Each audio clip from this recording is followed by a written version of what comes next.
Ginebra nag-aalala sa injury ni Malonzo at Ralph Koo pinahanga si Coach Tim Con. Jeric Balansa, mahalaga ang presensya niya sa hot shots ayon kay Coach Chito Victolero. Ito ngayon mga lods ang ating pag-uusapan sa video natin ito. Ngunit kung bago ka pa lang sa aking munting YouTube channel ay humihingi po ako ng like, share and subscribe. Maraming salamat po. So ayon nga dito sa report ng Inquirer.net, Ginebra wins but loses Jamie Malonzo to injury in final seconds. So sa laban ng Barangay Ginebra kontra Northport kagabi sa Ninoy Aquino Stadium, nakuha ng Gin Kings ang panalo 95-88 pero nagkaroon ng injury ang high flyer ace ng Gin Kings na si Jamie Malonzo sa huling segundo ng laro. Tanong, ano ang lagay ngayon ni Jamie Malonzo at ang sinabi ni Coach Tim Con? At ngayon ating alamin ang sinabi ni Coach Tim Con sa report ng Inquirer.net. At ayon nga dito kay Coach Tim Con, nangyari na nga ito literally sa last seconds ng basketball game. At hindi na nga sila nabigyan ng chance na makapag-shake hands ni Coach Bonitan ng Northport Batang Pier matapos ang laro dahil concerned sila sa situation ni Jamie Malonzo at nadinala nga nila agad ito sa locker room ayon sa butihing coach ng Barangay Ginebra San Miguel. So kung matatandaan natin sa PBA Commissioner's Cup, nagkaroon din ng injury itong si Jamie Malonzo ngunit nakabalik naman ito.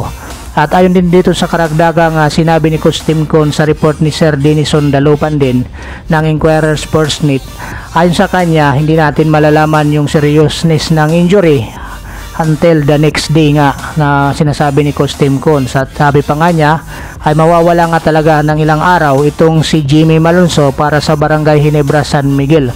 At nagko-cross fingers nga sila na hindi maging malala itong kanyang injury at makabalik pa ito dito sa ongoing PBA Philippine Cup dahil alam natin na itong Barangay Ginebra San Miguel marami ring mga injury katulad nitong si Jerry Mayagri at nadagdag pa itong si Jamie Malonzo.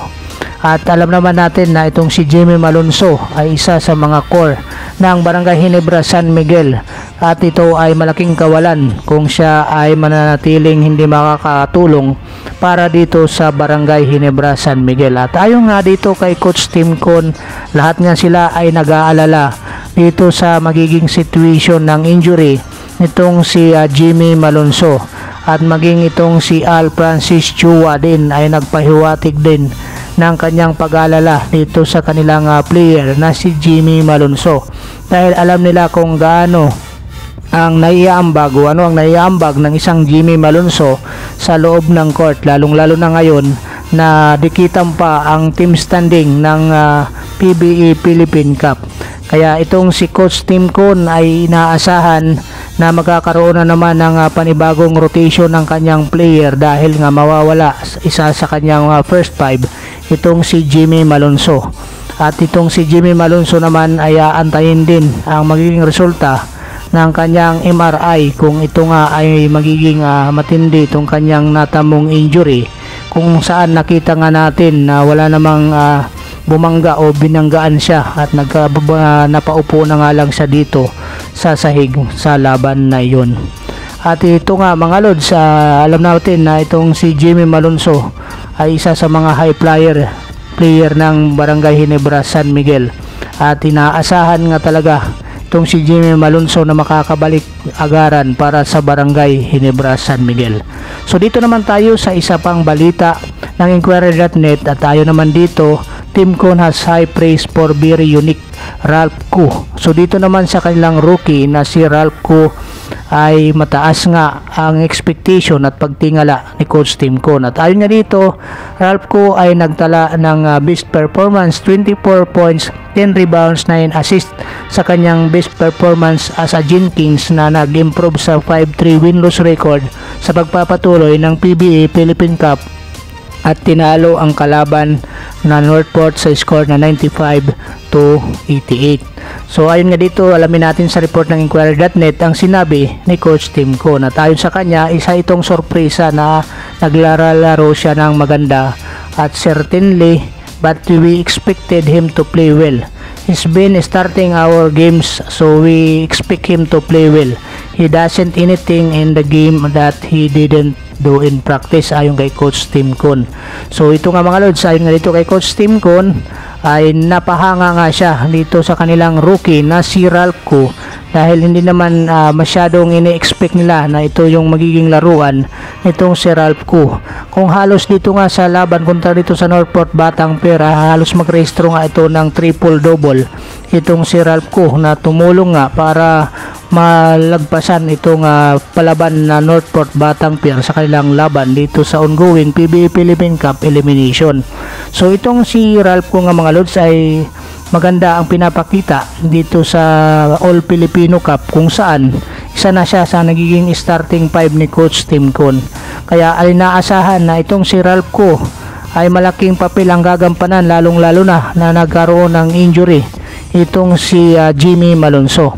At ayon nga dito sa naging pahayag ni Coach Tim Con ay mataas nga ang kanyang praise dito kay Ralph dahil dito sa kanyang pinapakita sa kanyang performance sa lahat ng laban ng Barangay Ginebra San Miguel. So asahan na itong si Ralph ay mahihahalin tulad nga sa mga player na sina Judy Vance ng Barangay Ginebra San Miguel at saka itong si Dondon Hontiveros. Ito nga mga lods ang kanyang mga idolo, kaya ito ay alam natin na mayroon itong tira sa labas. Ito yung kanyang pinapakita every games na kanyang nilalaro. So puntahan naman natin dito mga lods para sa pangatlo nating PBE updates. Itong si Jeric Balanza sit high finding role in Magnolia rotation ayon dito sa report naman ng tiebreaker times. So ngayon alamin natin ang istorya naman nitong bagong recruit ng Magnolia Chicken Templados na si Jeric Balanza, kung saan ay matatandaan natin galing sa Converge Fiber Research itrinid itong si Jeric Balanza kamakailan lang papunta dito sa Magnolia Chicken Templados kapalit ng second round pick sa ng Magnolia Chicken Templados. So ngayon itong si Jeric Balanza nga mga lods ay naasahan na mahihirapan ng ilang kanyang oras dahil ayon nga dito sa report yung presensya ni Jeric Balanza malaking tulong sa amin yung kayang offensive reads para kahit papano makaikot kami ng tao ayon kay Coach Chito Victolero sa report ng tiebreaker times. So alam natin mga lods na itong Magnolia Chicken Templados loaded dito ng gwardiya. Nandyan si Gio Halalon, nandyan si Mark Baroka at nandyan pa si Jeric Ahanmisi. So mayroon pa silang ngayon dadagdagan pa ng Jeric Balanza.